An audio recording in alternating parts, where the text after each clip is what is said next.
ಇದ್ದಿದ್ದು ಇದ್ದ ಹಾಗೆ. ಕಳೆದ ಒಂದು ವಾರ 10 ದಿವಸದಿಂದ ಏನು ರಾಸಾಯನಿಕ ಗೊಬ್ಬರದ ಬಗ್ಗೆ ಚರ್ಚೆ ಮಾಡ್ತಾ ಇದ್ದಾರೆ. ನಾಚಿಕೆ ಆಗಬೇಕು.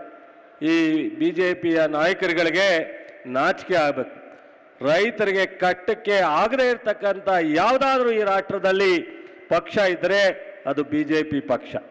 ನಮ್ಮ ಸರ್ಕಾರ ಬಂದ ಕೂಡಲೇ ಇಡೀ ಯಾವತ್ತೂ ಇಲ್ಲದೆ ಬರಗಾಲ ಬಂದಾಗ ಕನಿಷ್ಠ ಪ್ರಮಾಣದ ನಮ್ಮ ಮುಖ್ಯಮಂತ್ರಿಗಳ ರೆವಿನ್ಯೂ ಮಿನಿಸ್ಟ್ರು ನಾವೆಲ್ಲರೂ ಕೊಟ್ಟಂಥ ರಾಜ್ಯದ ರಿಪೋರ್ಟನ್ನು ಅವತ್ತು ಗಮನ ಹರಿಸ್ತಲೇ ಸುಪ್ರೀಂ ಕೋರ್ಟಿಂದ 3454 ಕೋಟಿಯನ್ನು ತಂದು ಹಂಚಿದಂಥದ್ದು ನಮ್ಮ ಸರ್ಕಾರದ ಪ್ರಯತ್ನ. ಇವರಿಗೆ ನಾಚಿಕೆ ಆಗಬೇಕು. ಅದಾದ ನಂತರ ಇವತ್ತು ಅನೇಕ ಯೋಜನೆಗಳಿಗೆ ಹಣವನ್ನು ಪ್ರಾಮಿಸ್ ಮಾಡಿದ್ದು, ಬಜೆಟಲ್ಲಿ ಇಟ್ಟಿದ್ದು, ನಮ್ಮ ಫೈನಾನ್ಸ್ ಡಿಪಾರ್ಟ್ಮೆಂಟಿಂದ ಘೋಷಣೆ ಮಾಡಿದ್ದು ಕೊಡಲಿಲ್ಲ. ಅದೆಲ್ಲವೂ ಒಂದು ಕಡೆ ಇರಲಿ, ಫೈಟ್ ಮಾಡೋಣ.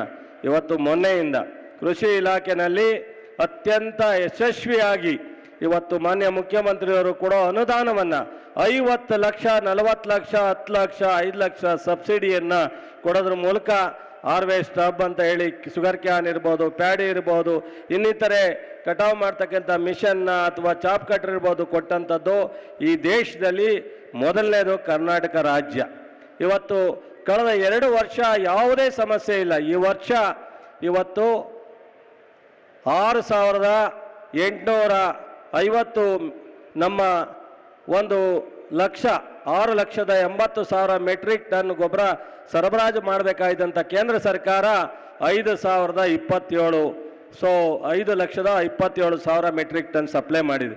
ಇನ್ನು 1.5 ಲಕ್ಷ ಮೆಟ್ರಿಕ್ ಟನ್ ಸಪ್ಲೈ ಆಗಬೇಕಾಗಿರ್ತಕ್ಕಂಥದ್ದು ನಾನು 1 ತಿಂಗಳ ಮುಂಚಿತವಾಗಿ ಮಂತ್ರಿಗಳನ್ನ ಭೇಟಿ ಮಾಡಿದ್ದೀನಿ, 1 ತಿಂಗಳ ಮುಂಚಿತವಾಗಿ ಪತ್ರ ಬರೆದಿದ್ದೀನಿ, 1 ತಿಂಗಳ ಮುಂಚಿತವಾಗಿ ನಮ್ಮೆಲ್ಲ ಅಧಿಕಾರಿಗಳು ಪ್ರಯತ್ನ ಮಾಡ್ತಾ ಇದ್ದಾರೆ.